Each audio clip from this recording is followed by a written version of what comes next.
আসসালামু আলাইকুম প্রিয় শিক্ষার্থীরা, তোমাদের সবাইকে স্বাগত জানাচ্ছি আমাদের আজকের বায়োলজি বিশ্লেষণ ক্লাসে।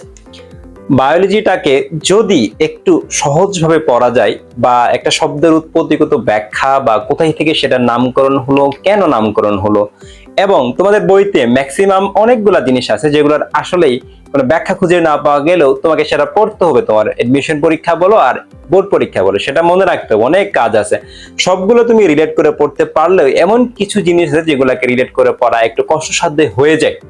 সেগুলাকে কিভাবে একটু নেমনিক বা ছন্দ বা যেগুলাই তুমি বলো, তোমাকে মনে রাখার সুবিধার্থে কিভাবে পড়লে তুমি তোমার বেস্ট এফোর্ট দিতে পারবে এবং অ্যাকচুয়ালি মনে রাখতে পারবা, আমরা সেই প্রয়াসটাকে সামনে রেখে বায়োলজি বিশ্লেষণ নামে একটা সিরিজ আনতে যাচ্ছি ইনশাআল্লাহ।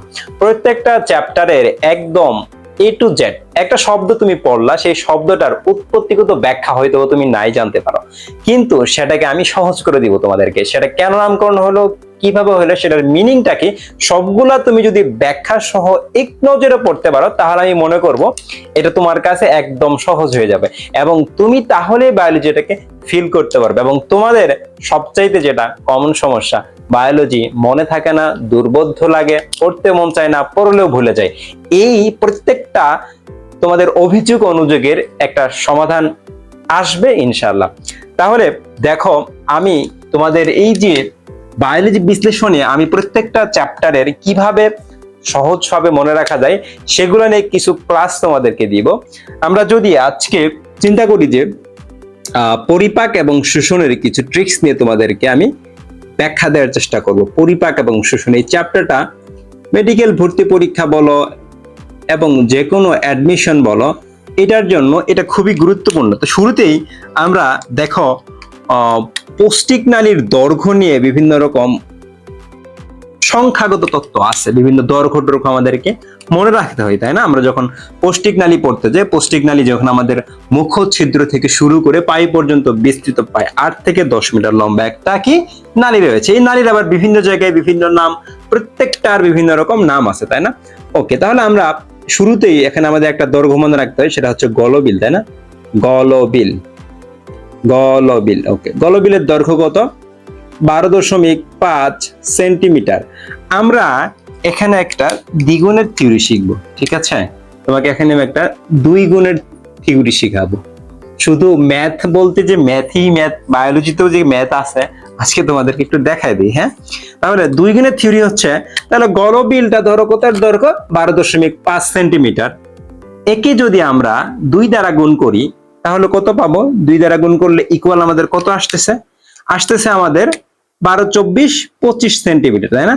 25 সেন্টিমিটার। এই 25 সেন্টিমিটার দৈর্ঘ্যের একটা অঙ্গ আছে, সেটা কি বলতো?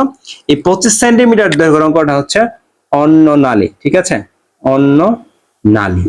ওকে, এখন আমি তোমাদেরকে বলে দেই যে এই 25 সেন্টিমিটার অন্ন নালী আছে, আমি শুধু কি এটাই শিখবো? আমি তোমাদেরকে এর সাথে আবার শিখাই দেব যে আর কি কি তোমার বডিতে 25 সেন্টিমিটার আছে। মজা জিনিস না, একসাথে অনেকগুলো পড়ে নিলাম, তাই না? তাহলে এই যে 25 সেন্টিমিটার দৈর্ঘ্যের আর কি কি আছে, তোমরা জানো যে ওডি নামে একটা গাড়ি আছে না, একটা ব্র্যান্ড ওডি, ঠিক আছে? তাহলে ওডিও যেভাবে তুমি মনে রাখতে পারো, যে তুমি ওডি দিয়ে একটু মনে রাখলা, ওডি, তাই না? ওডিই, ঠিক আছে? তাহলে আমি একটা শিখলাম হচ্ছে ও দিয়ে হচ্ছে অন্ননালী, ও দিয়ে কি অন্ননালী, তাহলে এটা অন্ন নালী। এর ইংলিশ কি? ইসোফ্যাগাস, এটা মনে রাখবো। ডি দিয়ে কি? ডিওডেনাম, আমাদের পরিচিত, তাই না? ডিওডেনাম। ওকে, আর রস্বই দিয়ে ইউরেটার, ঠিক আছে? ইউরেটার, এটা তোমরা রেচন ও বজ্রতে পড়বা, ইউরেটার। তাহলে এই তিনটার দৈর্ঘ্য হচ্ছে 25 সেন্টিমিটার, তাহলে শিখে নিলাম। এখন দ্বিগুণের থিওরিতে আমরা আরেকটা জিনিস শিখবো, তোমরা পাকস্থলীর দৈর্ঘ্য একটু মনে রাখতে পারো, ঠিক আছে?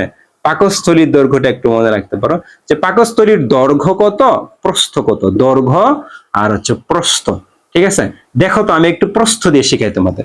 প্রস্থতে একটু প্রস্থ 15 একটু মিল আছে না?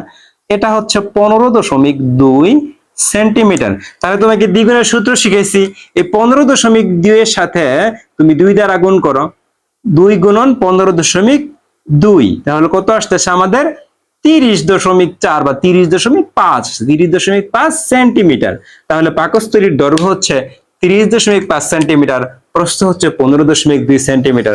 তাহলে এই যে দ্বিগুণের থিওরি আর এই যে ছোট্ট একটা ট্রিক দিয়ে কিন্তু তুমি এই সংখ্যাটা ইজিলি, আমার ক্লাসটা তুমি যদি দেখো আজকে, আশা করি আর কখনো এটা ভুল করবে না। তোমার মাথায় ঢুকে আছে, ভাইয়া পড়াইছিল এইভাবে, একদম তুমি অপশনগুলো দেখলে কিন্তু পেরে যাবা।